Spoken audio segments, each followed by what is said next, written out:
자, 오늘도 백성기 외환은행 사업본부장 지내신 분입니다. 2000년 남북 정상회담이 있을 때 대북 송금을 했었죠. 그때 북한으로 가는 돈을 북한 계좌에 넣어주시는데 협조해 주셨던 분입니다. 이 백성기 선생님을 모시고 대북 커넥션, 김대중 정권 때 있었던 대북 커넥션 비밀을 좀 들어보고요. 또 그 연장선에서 있었던 외환은행 론스타 매각, 아주 상당히 더티한 정치공작, 그런 이야기를 먼저 들어보겠습니다. 우선 그 2000년 남북 정상회담이 있기 전에 현대그룹의 명예회장 정주영 회장이 이제 대북 사업을 많이 뚫었었죠. 네, 그랬어요. 그렇게 해서 그 사업을 정몽원 회장한테, 정몽원 씨를 현대그룹 회장으로 하면서 맡겼습니다. 네. 그분이 어떻게 해서 이걸 끌고 나갔는지 거기서부터 사단이 시작되는 것 같아요. 네, 한번 아시는 대로 설명 부탁드립니다. 현대가 정몽원 씨로 넘어가면서 현대가 현대건설, 현대전자 등등, 또 그다음에 아산관광 등등 많은 거를 갖고 있었는데, 그런 것 때문에 북한에다가 철도, 도로, 그다음에 그런 사업과 그다음에 금강산 개발 등등의 사업에 대해서 좀 사업권을 갖고 싶어 갖고 현대가 많이 노력을 했어요. 그러다가 이제 정몽원 씨가 송호경이라고 하는 조평통 부회장을 만나갖고 이제 대북 사업에 대해 갖고 얘기를 합니다. 그때 이제 저도 들은 얘기인데, 이런 거는 송호경이가 그거에 대한 보상을 요구를 하는데, 현대는 그때 상당히 좀 현금이 어려운 때였기 때문에 전부 물자로 주겠다라고. 그때가 IMF 외환 얘기 나오고 나서 김대중 정부가 한 3년쯤 지난 때였었어요. 그러니까 어려울 때라 돼갖고, 현대건설도 무척 어려울 때고 그래갖고 그때 물자로다가 주겠다 그러는데, 북한 쪽에서는 송호경을 통해서 10억 불 정도의 캐시를 10억 달러 현금을 달라. 그래서 도저히 10억 달러를 줄 수 없다. 이제 정몽원 씨가 이제 그렇게 얘기를 해갖고, 상당히 여러 번 만나갖고 설득을 하고 해갖고 한 7억 불까지 이게 내려갔다 그래요. 네. 그랬는데 송호경이가 하러 오더니, 그러지 말고 좀 분위기도 좀 띄워야 대북 사업도 분위기도 띄워야 대북 사업도 잘 되고, 그러니까 이 차제에 정상회담을 한번 해보는 게 어떠냐. 그러면 1차 남북 정상회담을 송호경이가 남쪽에 먼저 제의했다고 그렇게 알고 계시죠? 그렇게 들었어요, 나는. 그래서 그렇게 해갖고 하고, 그랬더니 이제 정몽원 씨가 그러면 그거 괜찮겠다. 그렇게 서로 좀 화합하고 서로 왕래하고 할 수 있는데 정상까지 그렇게 한다 그런다면 분위기도 좋아서 사업하는데 상당히 좋겠다. 그럼 나도 남한에 가서 얘기를 하겠다. 그래가지고 와갖고, 그때 이제 관광 사업 때문에 자주 만나던. 잠깐만요. 그러면은 사실은 남북 정상회담은 김영삼 정부에서도 추진했었거든요. 네, 김일성이 죽어서 네. 무산이 됐고, 그다음에 이제 DJ도 추진을 했던 건데, 북한은 남쪽에서는 이걸 하고 싶다는 걸 알고 있었죠. 그런데 이걸 툭 던진 거는 코를 걸기 위한 공작일 수도 있는 거네요. 물론이죠. 그다음에 또 한 가지는 아마 잘은 모르지만 송호경이도 북한에서의 분위기가 얘기를 하면 요즘 긍정적으로 들어줄 수 있을 것 같다. 아니면 지시를 받았을 수도 있고. 그렇고 그런 생각이 이제 김대중 정권이니까. 그렇게 해서 오게 되는데, 그때 이제 정몽원 씨가 관광 사업을 하다 보니까 문화부 장관이었던 박지원 씨를 자주 만나고. 통일부랑 만나는 게 아니라 통일부가 원체는 통일부하고 얘기를 해야 되는데, 그거를 관광 사업하고 하는 그 박지원 씨한테 얘기를 하게 되는데 그거를 박지원 씨한테 보이지 않는 뭐 좀 도움도 받을 겸 자기 그 과시 같은 것도 할 생각이 있었는지 정몽원 씨로서는 그 박지원 씨한테 얘기하는데 박지원 장관한테 그랬더니 박지원 장관이 아주 흥미를 그리면서 그걸 내가 한번 해보겠다 그렇게 하고서 박지원 씨가 정부 그 아마 뭐 고위층하고 얘기하고 해가지고 그럼 만나게 약속을 해달라. 그래서 그 싱가포르를 날아가게 됩니다. 그 싱가포르 날아갈 때도 정몽원 씨도 같이 갔대요. 정몽원 씨가 박지원 장관을 모시고 싱가포르 와서 송호영을 만나요. 송호영을 만났죠. 그래서 송호영을 만나고 그때 이미 특사였겠네요. 그렇죠. 특사로다가 가갖고 송호영을 만났어요. 그래갖고 송호영을 만나서 송호영한테 우리도 정상회담 하고 싶다. 좀 어떻게 해달라.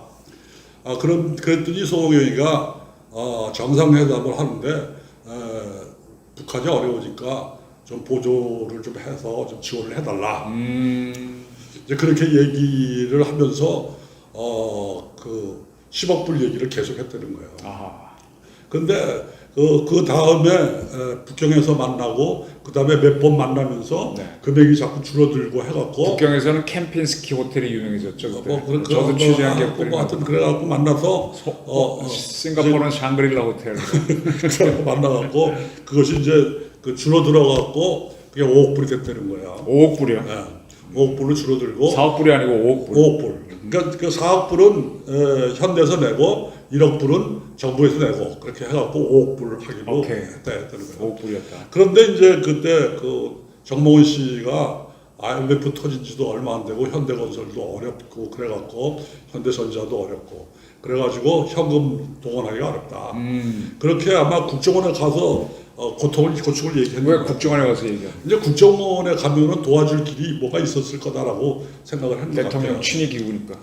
그러니까 뭐 거기는 뭐 대북하고 관련되는 부분에 예산 같은 것도 있었을 테니까 뭐 있죠. 공작비가 있죠. 그런 생각을 해갖고 가서 얘기를 했던 것 같은데 그랬더니 이제 그 협의를 해갖고 산업은행에서 그때 원장이 임동원 씨죠. 임동원 씨하고 이제 협의를 해갖고 정부에서 그 현대에 사실은 4천억을 대출해줘요. 4억 불, 4천억 불. 4억 불 대출해주고 현대건설은 이쪽 저쪽에서 들이 모은 돈을 갖고 그 달러로 해갖고 보내주고 2천억 쓰고 2천억은 대북 송금하는데 써라 그래갖고 아니 잠깐만 4천억을 해줘요. 현대는 4억 불을 만들어야 되는데 그 중에 4천억 원 4억 불을 전체를 산업은행한테 대출을 받아요. 4천억을 받는데 4천억에서 현금 여기 국내 사업도 어렵다 그러니까 2천억은 국내 사업에 쓰고 2천억은 북한으로 보내라. 그러니까 북한에 보내는 거는 2억 불이지. 그럼 나머지 2억 불은 어디서 만드니까 현대는? 그러니까 현대는 아까도 얘기했지만 내가 얘기했는데 나오지만 홍콩에서 그 1억 불 홍콩법인하고 현대건설이 만든 거 1억 불 나가고 그다음에 이제 현대전자가 그 또 판 거를 런던에서 1억 5천만 불이 나가고 그래서 이제 2억 5천만 불이 나가고 여기서 4천억을 대출해 주지만 2천억은 거기다 나갔고 그러고 그다음에 정부에서 한 1억 불 합쳐갖고 5억 불이 나가게 되는 거죠. 그래서 이제 그게 이제 5억이 그래서 이제 그 북한으로 갔는데 북한으로 갈 때 그 5억 불 중에 2억 불이 아니 5천 불 중에 2억 불이 외환은행을 통해서 나가게 되는 거죠. 5천만 달러를 제외하고는 다 2억 불이 나간다. 그렇죠. 그렇죠. 그러니까 영국에서 간 거하고 홍콩에서 간 거 제외하면 다 나가는 거죠. 다 나가는 거죠. 그럼 5천만 불은 어디서 나갑니까? 그 5천만 불은 물건으로 나가죠. 현대가 보낸 거고. 현대가 보낸 거고. 그렇게 해서 이제 또 5억 불이 이제 가가지고 그거는 이제 뭐 소금 보내는 거는 그 다음에 얘기를 했으니까 그렇게 해서 이제 가게 되는데 문제는 이제 그 뒤에 이제 그것이 뭐 여러 번 얘기했지만은 잘 뭐 돼갖고 뭐 저 정상회담도 하고 다 뭐 하고 뭐 북한하고 그다음에 뭐 저 그 금강산 관광도 활성화되고 그래갖고 제법 뭔가 대북 관계가 화해 무드에 올라지는데 2002년 그 하반기 때 이제 그 국정감사에서 대북송금 그것이 이제 발각되기 시작을 해서 큰 문제를 일으켜갖고 이제 시끄러워지죠. 그때 그 엄나경 총재였죠, 산업은행. 그 분한테 질의했던 국회의원이 누굽니까? 그 국회의원이 누군지 잘 생각이 안 나는데 그게 그때 한나라당 국회의원이 네. 엄나경 씨한테 네. 질의를 했어요. 그러니까 그 한나라당 의원도 이제 대북 송금했다는 뭐 느낌이나 있거나 그런 거는 좀 있었지. 그런 얘기는 있긴 있었어요. 있었죠. 그죠? 근데 그게 이제 문제가 된 게 뭐냐 그러면은 4천억을 대출을 했는데 네, 4천억 원을 2천억은 갚고 현대가 빌렸으니 갚았고 빌려서 갚고 2천억은 내 책임이 아니다. 그래 해갖고 현대가 그거를 그 2천억에 대해서 못 갚겠다. 그럼 현대도 오리발이잖아요. 오리발이지. 처음에 이제 4억은 자기네가 하고 4억 달러는 1억 달러는 정부가 하기로 했는데 실질적으로 자기가 썼던 2천억 원만 대출을 받고 나머지 그거는 못 갚겠다 그런 거죠. 오리발 내민 거죠. 그래서 그때 이제 뭐 계약서 같은 건 없었던 거예요. 네. 들리는 말에 의하면은 사실은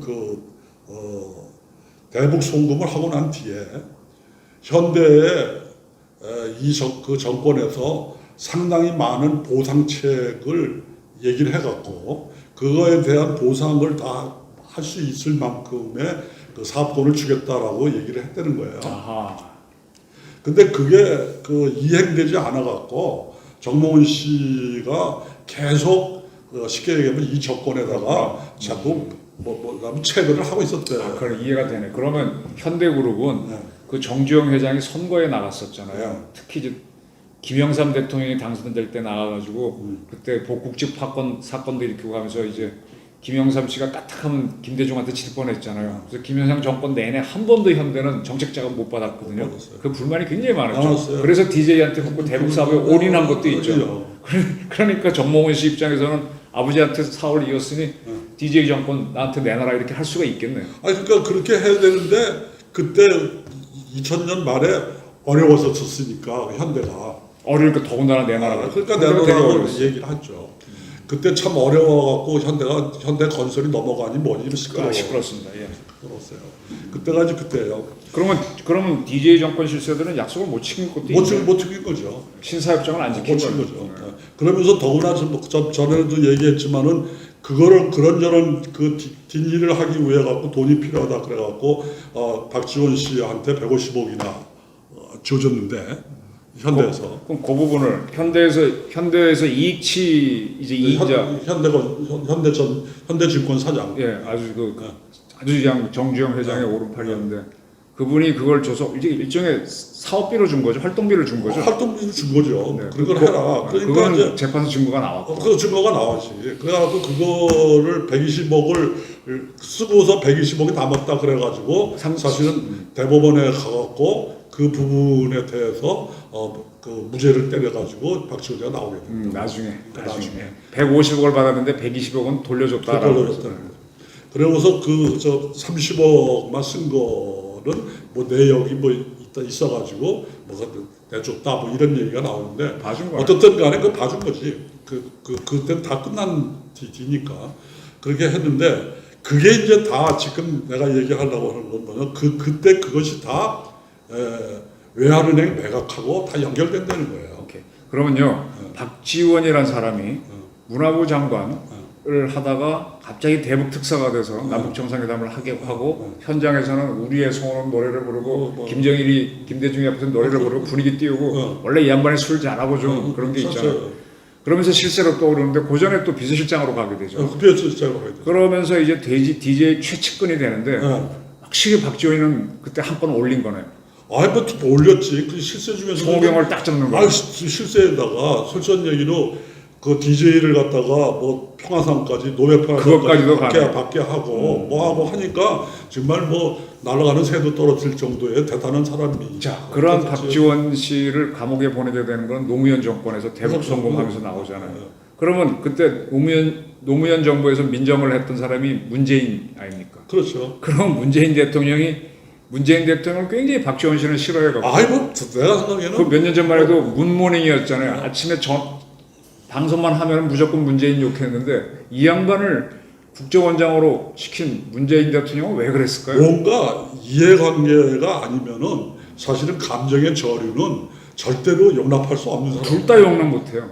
둘 다 특히 용납 못할 사람. 나이 많은 박지원 씨는 문재인 용납 못해요. 아니 당연히 왜 그 정권에 의해서 감옥까지 간 사람이고 그다음에 돈 150억 받았다고 하는 것까지도 자기 별 다른 것까지도 다 발각된 그 정권인데 그 정권 밑에서 비서실장하고 뭐 민정수석 한 사람을 참 내가 생각에는 용납을 할 수가 없는 사람인데 뭔가 이해관계가 맞았으니까 지금 그 문정권 말년에도 지금 그 박지원 씨가 국정원장 가는 거 아니에요. 뭔가 커넥션이 있는 겁니다.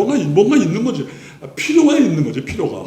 그리고 그 필요가. 와중에 박지원 씨는 사위가 희로뽕을 해가지고 재판을 국내에서 받고 있었고 국정원 절대로 국가정보원장 될 수 없는 자격인데 문재인 대통령이 그냥 무시하고 그냥 한단 말이에요. 그런데 이제 그 뒤에 지금 이제 더 얘기하고 싶은 거가 있는데 그게 뭐냐 그러면 그렇게 해서 2000년 그 하반기가 돌아오는데 그때는 이제 노무현 씨가 그 입 후보자로다가 이제 대통령 후보 됐다고 했을 때 어떻든 간에 정권을 내놔야 되는 거예요. 넘겨줘야죠. 네.